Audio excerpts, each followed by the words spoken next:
Hello, you lovely lot, and welcome back to another episode of The Walk and Talk, the most magnificent dog training podcast you've ever had the good grace to hit play on. And thank you very much for doing that. If this is the first episode you've ever heard in your life, welcome. It's very nice to have you here. If you are a regular listener who keeps coming back for more, thank you very, very much. It means the world to me to have you back again, because today is the day we do the episode I've been thinking about doing for weeks. Yes. So I have wanted to share this idea or talk about this topic, because it's not a brand new idea. I didn't create it. I am not the divine, for a really long time. So if it's all very new and alien to you, I hope you will bear with me. And if it's not, if you love this kind of thing, then more joy to you. You're going to enjoy this episode, because today we're going to talk about something that doesn't get spoken about enough in the dog training world. And yet I truly believe it's one of the biggest determining factors in whether or not you will succeed with your dog, especially if you're working through something long-term or slightly more complex, like reactivity or adult recall struggles or long-term engagement issues or anything like that, that is not a one and done with your dog. And that magical thing is the power of your mindset, your beliefs, your inner landscape. And don't switch off now. Please don't, because I promise you, all of that has a very real and measurable effect on the outcomes that you will get in your training. Because yes, your dog is learning during training, but so are you. And the version of you who believes in what is possible is the version who gets the results. So let's start with a little truth bomb, right? And this was in part inspired by a comment I received on some video I posted on Instagram like a month or so ago. And there was a conversation in the comments along the lines of, and I'm paraphrasing, but it was an owner essentially saying, "Oh, I've spent money on that kind of training before and it didn't work." And actually, this is something I see in one format or another all the time. Someone will say, "Can you help me with X problem?" Whatever it is. "We've tried everything." Or they'll say, "Oh, that won't work for my dog." Or "My dog will always do X or behave in this way because it's just not possible for us." Now, between you and I'll be brutally honest here. If I hear too much of that, I will just stop engaging, because all of these owners who make these comments, to be honest, are probably correct. Because if they are so vehemently defending their own ability to make no progress whatsoever, their ability to fail, and their ability to just never ever reach the goal that they so desperately want to reach, then they're probably correct. Because people who fight for their own right to stay stuck usually stay stuck. Because truthfully, and I honestly believe this from the depths of my soul, the beliefs you hold about yourself and about your dog ultimately shape your behavior and the actions you take. And your behavior and the actions you take shape your outcomes, don't they? That's a fact. Now, I know this sounds a bit self-helpy, but hang in there, because there is solid behavioral science behind this. Because I'm not just about all the fluffy chat, right? Let's take something like reactivity. Okay, you could have the perfect desensitization plan, all the right tools, a brilliant trainer on hand. But if you don't believe that your dog can change, or if deep down you are convinced that you as the owner are just not skilled enough or patient enough or committed enough to make this happen, then you will inadvertently show up inconsistently, or you will always show up with anxiety, or you'll abandon the plan when it gets tough. You absolutely will. Because why would you put yourself through the pain of something that is not going to work anyway, right? If that's your belief. And here's the thing that's interesting. When we apply this directly to the world of dog training, dogs are emotional sponges. They are barometers of our internal world. So when you are carrying that doubt or that fear or that sense of defeat in your nervous system, your dog feels it. And I don't just mean that in like a woo woo, oh, your dog's feeling you, like that kind of way. I mean, go back and listen to my episode on body language and connection. They literally read your posture, your tone, your energy. They have spent thousands of years learning how to do that. So before we even start with a training technique or a program, we need to look at the story you are telling yourself from the outset. Are you really the person who gets results? Or are you stuck in the identity of someone who just has a difficult dog? And that's that. Because what you believe is possible will directly influence what you try, how long you stick at it, and how you show up when it gets hard. Because it will get hard. And that's what mindset is. And it's honestly mission critical. So, for everyone who is still in the room with me, thank you. Let's talk science for a moment. You might have heard of Dr. Carol Dweck and her research on growth mindset, if you're into this kind of stuff. If not, you absolutely might not have heard of this woman at all. She actually wrote a book called Mindset. I read it in a book club a couple of years ago. It's not a very exciting read, to be honest, but her message is important. In her studies, she found that people who believe their abilities can be developed through effort, good strategies, and input from others, which is what working with a dog trainer is, right? These people succeed more. They are more resilient. They learn from failure. They persevere for longer. Now, imagine applying that directly to your dog training. When your dog makes a mistake, do you just spiral into, oh, he's just never going to get this? Or do you just pause and say, okay, this is data for me. So let's think about what I'm going to adjust. Let's just adjust and let's try again. A growth mindset is what allows you to stay emotionally regulated enough to be that brilliant kind of trainer. And I'm thinking of my reactive dog owners here, especially staying on track, staying regulated, staying the course, and finding a way not to spiral when there's a negative incident, because progress is never ever linear with reactivity. But being able to stay the path regardless is critical to you not actually just crumbling and saying, oh, well, I guess I just need to walk my dog at 4 a.m. for the next decade of my life. That's it. This is the life that is for me. And that's that. Ultimately, what I'm trying to say is training your dog is not just about what you do. It's about how you feel while you're doing it. It's about what you believe is possible at the end of it all. It's literally the difference between just giving up after one bad walk or sticking with it for 21 days and beyond and completely shifting your engagement dynamic. Now, if you are inside, shameless plug alert, if you are inside my 21-day engagement training program right now and you have reached day 16, this is probably all starting to make a bit more sense, because in this course, which is an online program, you can join at any time at all. It's less than the price of a single one-to-one, and you'll be set a new training task or challenge or activity to work on with your dog every day for 21 days, with the end goal of supercharging your dog's focus, their engagement, their reliability.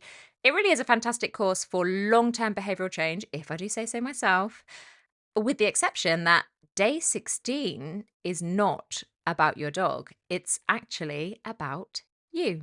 Because on day 16 of the course, I give each student a task, and it has nothing to do with their dog. It's actually a visualization and mindset exercise, because by this point in the program, you have laid the foundations. You have lots to be getting on with and developing, and you are starting to really grasp all the core skills. But what you need is to see yourself as the person who uses them well. Science injection again, okay, this isn't just fluff, I promise. It's inspired by research done with elite athletes. So you've probably heard of this one. There's a famous study where two groups of basketball players were tested, and group A practiced free throws physically. They actually physically did it every day. And group B visualized themselves doing it. They had no physical practice. And do you know what happened? Group B improved almost as much as the physical group. And there have been other studies. I don't know them all in detail off the top of my head, but I feel like there was one with pianists who practiced a piece of music actually physically on a piano. And then others who simply visualized the practice, visualized their fingers hitting the keys. And there was even another one about physical exercise, people who did a certain stretch or something like that, people who just visualized themselves doing it, and the actual physical results and changes in their bodies purely from visualization were absolutely incredible. Why? Because the brain doesn't distinguish between real and vividly imagined experience when it comes to mental rehearsal. That's a little brain hack that we can totally take advantage of.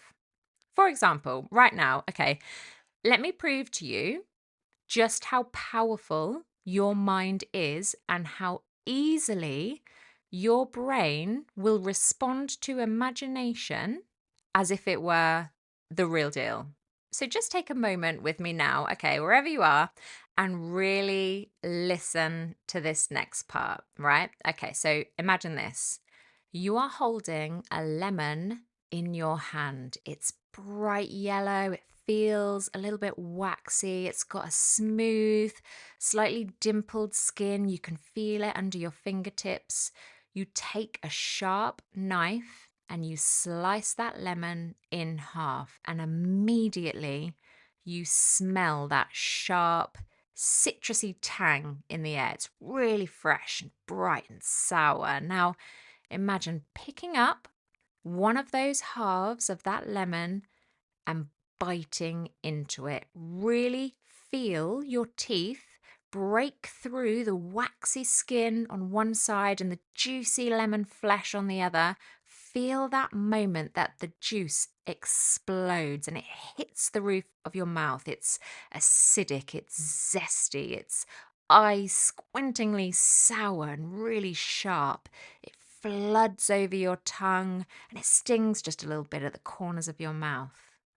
Now, notice what is happening, because if you are a visualization legend, you are probably salivating a little bit. And that is your brain responding to an imagined scenario as if it were physically happening. Obviously, we know there is no lemon here, right? But your body reacted anyway. And this is exactly what's at play when we use visualization in dog training. When you mentally rehearse staying calm through your dog's big reaction, or joyfully calling them back at the park and knowing they're going to respond, your nervous system practices being that version of you. And with repetition, that becomes your new normal.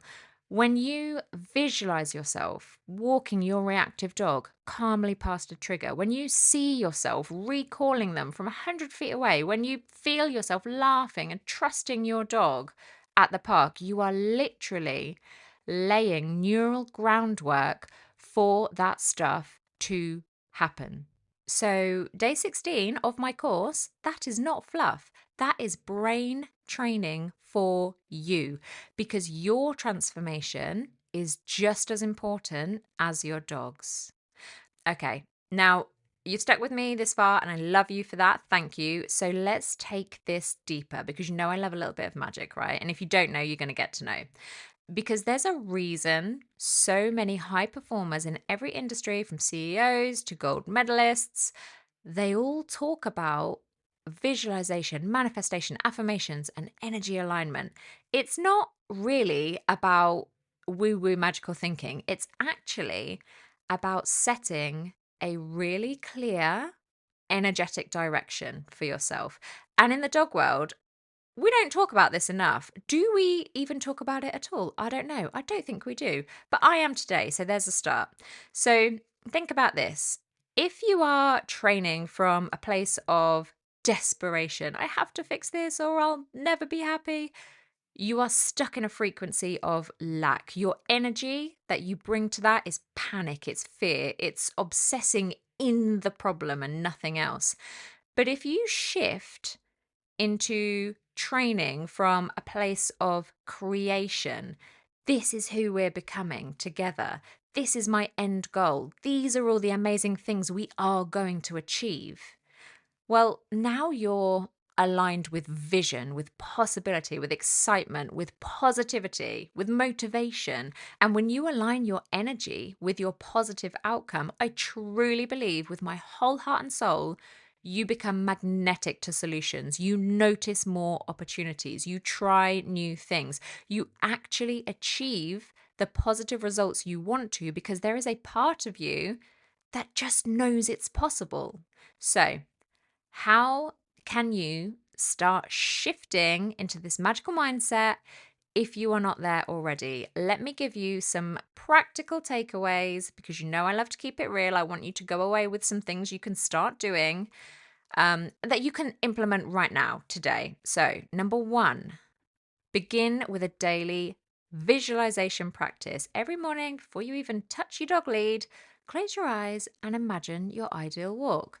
Not just what happens, but literally how it feels. Imagine that moment of getting home at the end, you take off your dog's lead, and you just feel so joyful, so happy at how that walk went. You feel proud at that guy who complimented your dog's amazing recall. This actually happened to me in the woods the other week, genuinely. A very, very lovely man who, for some reason, appeared to be very inviting to my Labrador, appeared on the path ahead of us, and for reasons unbeknownst to us all, she decided to make a beeline for him, which she never ever does.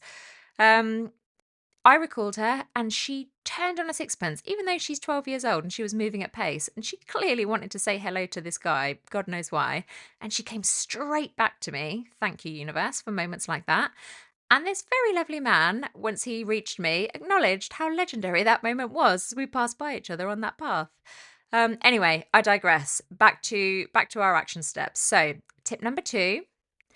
This week, I want you to just try to catch and reframe any limiting beliefs that crop up. So just notice things like, oh, he's just so stubborn. Oh, this will never work. This won't work for me. Or, oh, I don't know what I'm doing. I don't know how to do it. I don't know how to change this.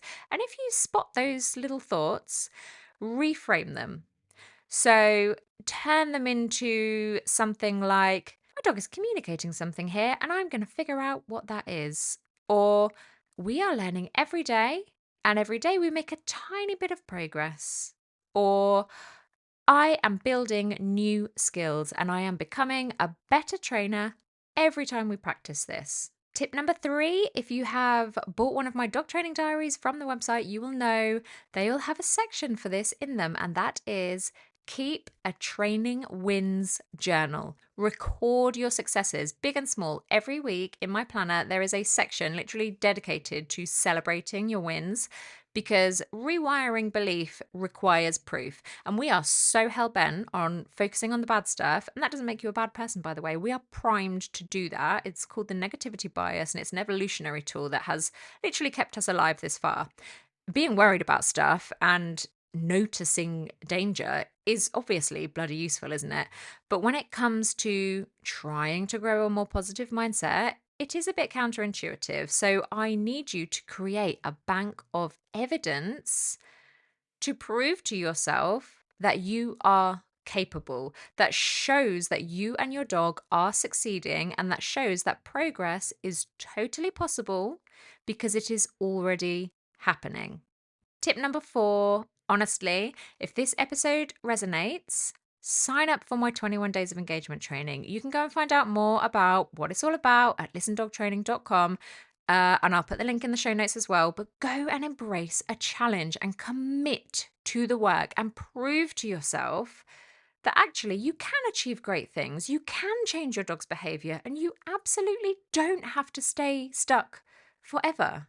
Okay, if you are still here, thank you so much. I really hope this episode has inspired you or motivated you or given you a nice little kick up the bum to just take a look at the stories you are telling yourself. Take a look at the things you currently believe are or are not possible for you and your dog.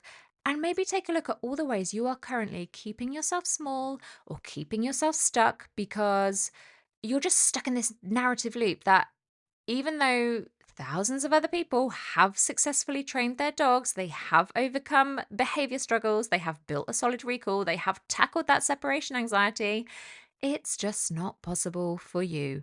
That belief does not serve you. So you've got literally nothing to lose by opening up your mind a bit and recommitting to the journey and to the possibility that actually you could achieve wild success with your dog if you put your mind to it. Okay, I have definitely gone on for long enough, and I know this episode was a little bit different from the usual, but if it has resonated with you in any way, I would love for you to help me get this kind of message out there into the dog training world. Sometimes, well, not sometimes, most of the time, it can be a really toxic industry, honestly, and it can be such an intimidating world for owners. But I would love to change that. If you take 3 seconds to leave a review, it really helps the podcast to grow and reach new people. And if you want to share this episode on your stories and tag me, it would absolutely make my day. And of course, if you have any questions or comments about anything I have talked about today, you can always slide right on into my DMs. I would love to speak to you. I reply to all my podcast listeners because you truly send the loveliest messages. And of course, don't forget, because you are so fabulous, you guys get an extra 10% off all my courses and programs at listendogtraining.com. The discount code is podcast10. So thank you so much for letting me come on your dog walk today. I hope you've had a fabulous one. Don't forget to subscribe if this episode was helpful. And as always, I will see you same time next week for another episode of The Walk and Talk.